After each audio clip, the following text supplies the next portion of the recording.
Dentro del fuerte, sobre el que ahora solo ondea el pequeño estandarte, los hombres de George Armistead responden al fuego. La única forma que teníamos de dirigir nuestro fuego era gracias a la luz de los cohetes y el fogonazo de sus cañones. Aquellos ciudadanos de Baltimore que aún no han huido de la ciudad observan la escena con horror. Francis Scott Key es uno de ellos.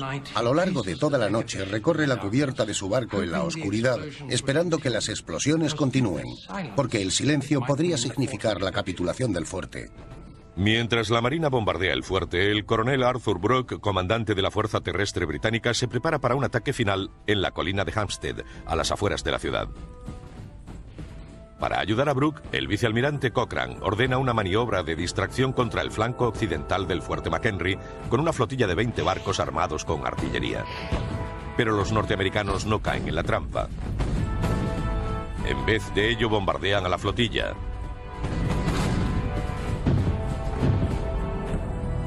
En la oscuridad previa al amanecer del 14 de septiembre, Brooke toma una decisión trascendental. Ordena la retirada hacia los barcos. El 14 de septiembre a las 4:30 de la madrugada, las baterías norteamericanas en el fuerte McHenry disparan sin cesar. Pero la Marina británica mantiene el fuego hasta las 7:30 de la mañana. Tras 25 horas de intenso bombardeo, el silencio cubre las aguas del río Patapsco y el puerto de Baltimore.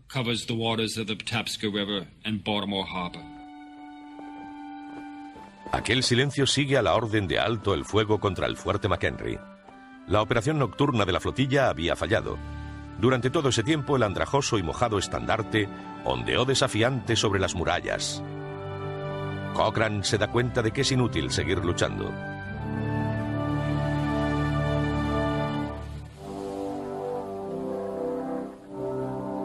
Uno tras otro, los barcos británicos, que unos minutos antes lanzaban descargas sin precedentes de fuego de artillería y cohetes, levan anclas y silenciosamente ponen proa hacia la niebla matutina.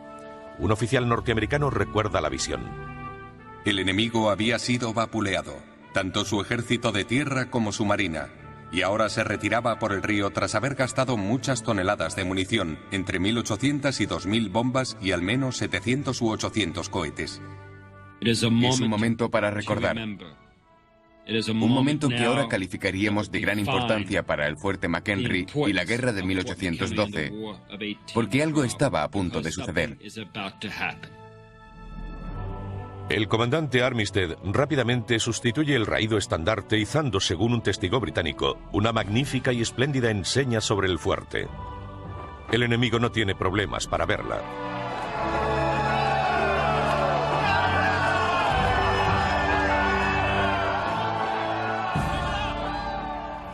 Gradualmente la niebla de la mañana empezó a levantar, y una vez más Key ve las barras y las estrellas ondeando sobre el fuerte McHenry. Nunca antes miró con tanta admiración el símbolo de su país. Francis Scott Key, un patriota renuente, una persona no muy implicada en política, que estaba en contra de la guerra, acaba siendo testigo de ese momento de la historia norteamericana. Vi la bandera de mi país ondeando sobre una ciudad. La fuerza y el orgullo de mi estado natal. ¿Tal país y sus defensores no se merecen una canción? Key saca una carta de su bolsillo y anota unos cuantos versos. Di, ¿puedes ver con la primera luz del alba? Los británicos liberan a Key esa misma mañana. Regresa a Baltimore y continúa trabajando en su poema. Lo que orgullosamente aclamamos en el último crepúsculo. Unos días después del bombardeo, el poema de Key, La defensa del fuerte McHenry, se imprime en folletos y es distribuido por todo Baltimore. Cuyas anchas rayas y brillantes estrellas contemplamos sobre las murallas durante la peligrosa batalla ondeando valerosamente. Al poema se le pone la melodía de una canción popular de taberna inglesa de finales del siglo XVIII. Y el rojo fulgor de los cohetes y las bombas estallando en el aire probaron durante la noche que nuestra bandera seguía allí. En noviembre de 1814 la canción se publicó en Baltimore como The Star Spangled Banner, Pronto otras ciudades divulgaron la canción y fue cobrando popularidad. Dime, ¿sigue ondeando el estandarte tachonado de estrellas? El Congreso aprueba la canción como himno nacional en 1931. ¿Sobre la tierra de los hombres libres y el hogar de los valientes?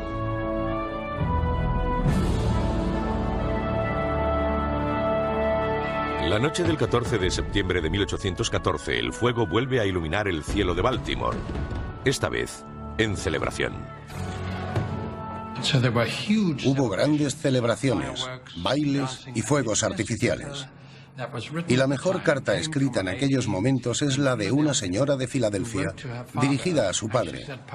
En ella decía: papá, por las calles solo se oyen vítores. El general Ross ha muerto. Baltimore se ha salvado. Hay temores, dice en otra carta, de que los norteamericanos tengan que volver a jurar lealtad a la corona inglesa. Para alguna gente, había mucho en juego. Pero al otro lado del océano se desarrolla un hecho importante que afectará al curso de la guerra. Representantes británicos y norteamericanos comienzan a mantener conversaciones de paz en Gante, Bélgica. Los primeros intentos de negociación tuvieron lugar a mediados de 1813, cuando los rusos accedieron a mediar en un acuerdo entre Estados Unidos y Gran Bretaña. Aquello no condujo a nada, y Madison hizo que sus delegados permanecieran en Europa para intentar alcanzar la paz de algún otro modo. Ambas partes querían negociar desde una posición de fuerza.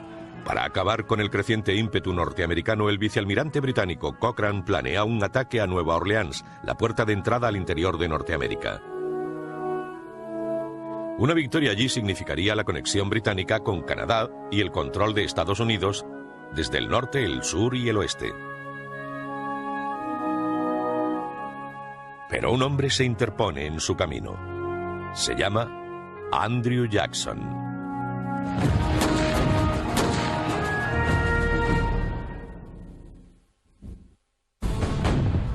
En diciembre de 1814, los acontecimientos dentro y fuera del campo de batalla harán que la guerra de 1812 tome una dirección sin precedentes. Mientras los representantes de Estados Unidos y Gran Bretaña continúan negociando un acuerdo de paz en Gante, los federalistas de Nueva Inglaterra, contrarios a la guerra, se reúnen en Hartford, Connecticut, para discutir una idea alarmante: la secesión de los Estados Unidos. Ahora un país atacado por invasores extranjeros se ve amenazado por su propia gente. Para la administración Madison supone una verdadera crisis. Sabían que había representantes de británicos en Hartford negociando con los políticos de Nueva Inglaterra y que podría darse un movimiento de secesión. Parecía que todo fuera a deshacerse. Con el desarrollo político en una etapa crítica, los británicos apuntan a Nueva Orleans, donde una victoria podría amenazar la unidad e independencia de los Estados Unidos. Pero en su camino se encuentra Andrew Jackson, de Tennessee, de 47 años, cuya voluntad indomable, sus agallas forjadas en combate y su ardoroso temperamento le valen el legendario apodo de Viejo Hickory. Andrew Jackson es un individuo agresivo. Le gusta batirse en duelos, y cuando toma el mando del ejército, alojada entre su pulmón y su corazón, hay una bala. La disentería lo atormenta, pero su indomable voluntad prevalece. Y Jackson es un hombre a tener en cuenta.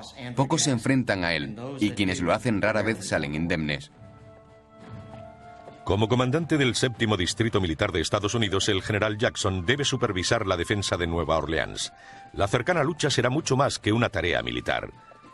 Es su oportunidad de exorcizar un profundo odio que se remonta a su juventud, cuando fue hecho prisionero por los casacas rojas durante la Guerra de Independencia.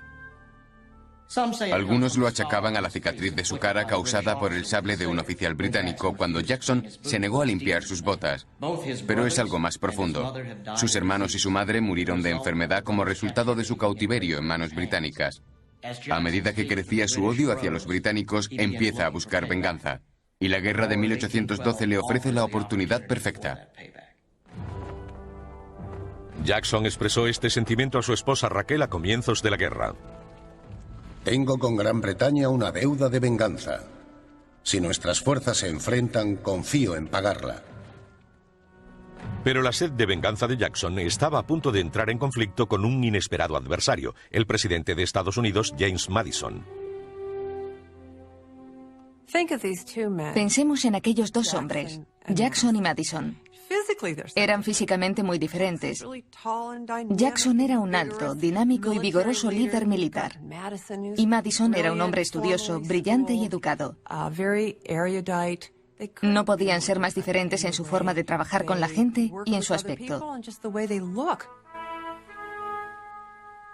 Previamente ese mismo año, Madison se había opuesto a la promoción de Jackson a general, lo cual se llevó a cabo sin su consentimiento, pero a pesar de la aversión personal de Madison, era el único hombre que podía salvar Nueva Orleans. Jackson llega a la ciudad el 1 de diciembre de 1814. Promete audazmente expulsar a sus enemigos al mar o morir en el intento. Inmediatamente toma medidas para organizar las defensas de la ciudad.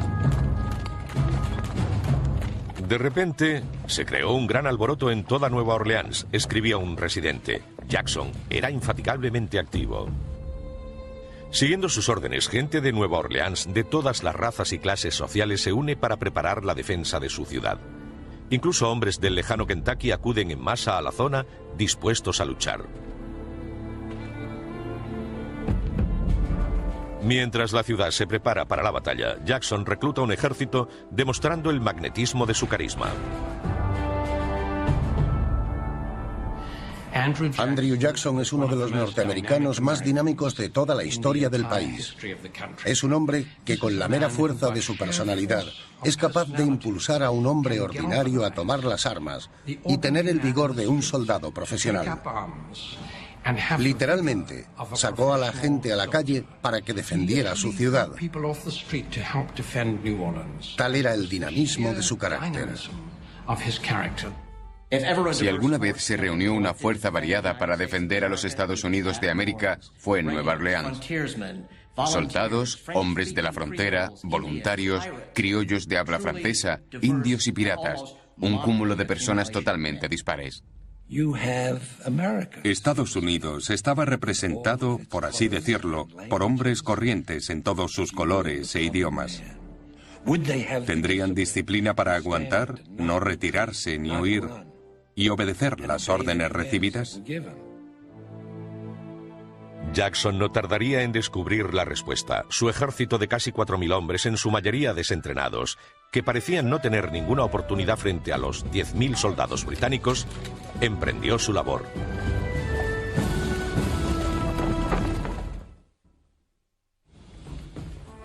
En diciembre de 1814, la fuerza terrestre de invasión británica tiene un nuevo comandante, el general Sir Edward Buchanan. Sir Edward Michael Buchanan es uno de los oficiales más famosos del ejército británico. Se ganaba una gran reputación donde quiera que servía. Era el tipo de hombre que las tropas respetaban. El 12 de diciembre, unos pescadores divisan a la Armada Británica en la entrada al lago Borm. Cuando la noticia llega a Nueva Orleans, cunde el pánico entre los ciudadanos, pero Jackson, en vez de alterarse, pone a la ciudad en estado de sitio.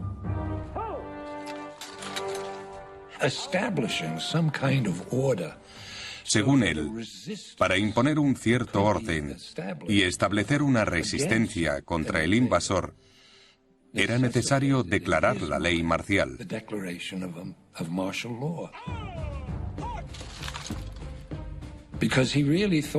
Porque estaba convencido de que la población indígena cooperaría con los británicos. Dirían, tomad la ciudad, pero no la queméis, por favor. No hagáis nada que pueda dañarnos. Creo que Andrew Jackson estaba decidido a quemar él mismo la ciudad si era necesario, pero quería que aquella gente lo respaldara, que estuviera tras él para repeler la invasión británica. El 14 de diciembre, mientras los británicos avanzan hacia Nueva Orleans, entran en combate con una flotilla norteamericana en el lago Borm. Superados en número y armas, los norteamericanos hacen frente y luchan hasta que prácticamente todos los hombres resultan muertos, heridos o capturados. La acción